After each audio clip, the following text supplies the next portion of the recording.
ಮುಖ್ಯ ಅತಿಥಿಗಳಾಗಿ ಭಾಗವಹಿಸಿರ್ತಕ್ಕಂಥ ರಾಜ್ಯದ ಉಪಮುಖ್ಯಮಂತ್ರಿಗಳು ಆದಂಥ ಶ್ರೀ ಡಿ.ಕೆ. ಶಿವಕುಮಾರ್ ಅವರೇ, ತುಮಕೂರು ಜಿಲ್ಲಾ ಉಸ್ತುವಾರಿ ಸಚಿವರು, ಈ ಕಾರ್ಯಕ್ರಮದ ರೂವಾರಿಗಳು ಆದಂಥ ಗೃಹ ಸಚಿವರಾದಂಥ ಶ್ರೀ ಜಿ. ಪರಮೇಶ್ವರ್ ಅವರೇ, ಕಂದಾಯ ಇಲಾಖೆಯ ಸಚಿವರಾದಂಥ ಶ್ರೀ ಕೃಷ್ಣ ಬೈರೇಗೌಡ ಅವರೇ, ವೇದಿಕೆ ಮೇಲೆ ಆಸೀನರಾಗಿರ್ತಕ್ಕಂಥ ಎಲ್ಲ ಸಚಿವ ಸಂಪುಟದ ಸಹೋದ್ಯೋಗಿಗಳೇ,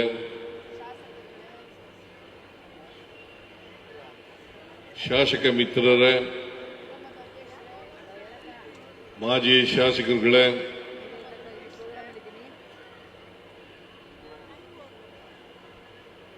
ಬೋರ್ಡ್ ಕಾರ್ಪೊರೇಷನ್ನ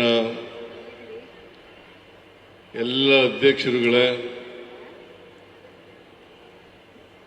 ಕಾಂಗ್ರೆಸ್ ಪಕ್ಷದ ಅಧ್ಯಕ್ಷರೇ, ಮುಖಂಡರುಗಳೇ,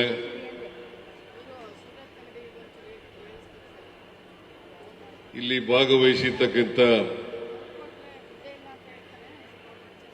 ಆತ್ಮೀಯ ಕಾರ್ಯಕರ್ತ ಬಂಧುಗಳೇ, ತಾಯಂದಿರೇ, ಯುವ ಮಿತ್ರರೇ, ಮಾಧ್ಯಮದ ಸ್ನೇಹಿತರೇ,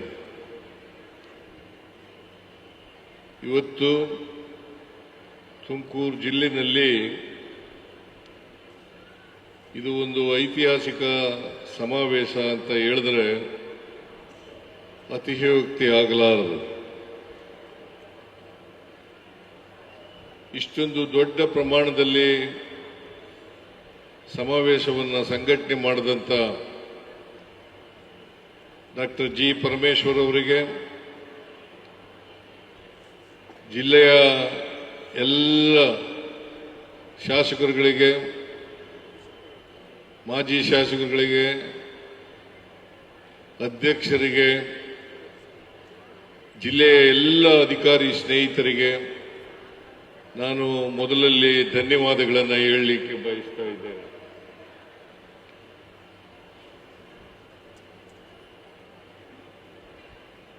ಒಂದು ದೊಡ್ಡ ಪ್ರಮಾಣದಲ್ಲಿ ಸಂಘಟನೆ ಮಾಡ್ತಕ್ಕಂಥದ್ದು ಬಹಳ ಕಷ್ಟದ ಕೆಲಸ. ಆದರೂ ಕೂಡ ತುಮಕೂರು ಜಿಲ್ಲೆಯ ಜನ ಇವತ್ತು ಇಷ್ಟೊಂದು ದೊಡ್ಡ ಪ್ರಮಾಣದಲ್ಲಿ ಬಂದಿದ್ದೀರಿ, ಈ ಕಾರ್ಯಕ್ರಮದಲ್ಲಿ ಭಾಗವಹಿಸಿದ್ದೀರಿ. ಅದಕ್ಕೋಸ್ಕರ ನಿಮ್ಗೆಲ್ಲರಿಗೂ ಕೂಡ ಧನ್ಯವಾದಗಳನ್ನು ಹೇಳಲಿಕ್ಕೆ ಬಯಸ್ತಾ ಇದ್ದೇನೆ.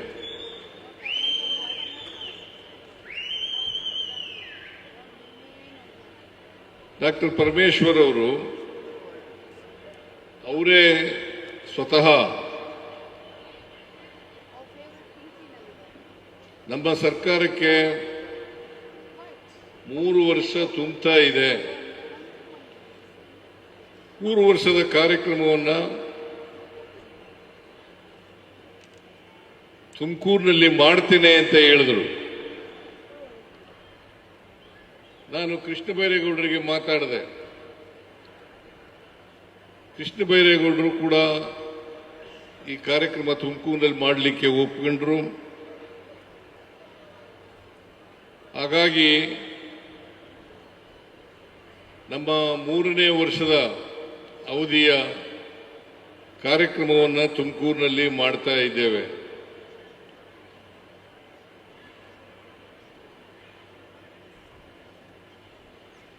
ಇವತ್ತು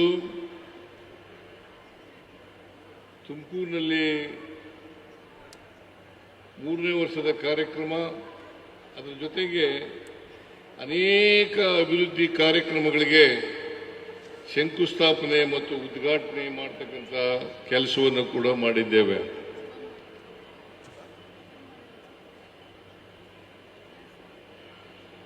ಇವತ್ತು ತುಮಕೂರಿನಲ್ಲಿ ಒಂದು ವಸ್ತು ಪ್ರದರ್ಶನ ಕೂಡ ಏರ್ಪಾಡಾಗಿತ್ತು. ಆ ವಸ್ತು ಪ್ರದರ್ಶನದಲ್ಲಿ ನಮ್ಮ ಸರ್ಕಾರ ಬಂದ ಮೇಲೆ 3 ವರ್ಷಗಳಲ್ಲಿ ಆಗಿರ್ತಕ್ಕಂಥ ಎಲ್ಲ ತುಮಕೂರಿನಲ್ಲಿ ಆಗಿರ್ತಕ್ಕಂಥ ಅಭಿವೃದ್ಧಿ ಕಾರ್ಯಕ್ರಮಗಳು, ಸವಲತ್ತು ವಿತರಣಾ ಕಾರ್ಯಕ್ರಮಗಳು, ಇವೆಲ್ಲವನ್ನು ಕೂಡ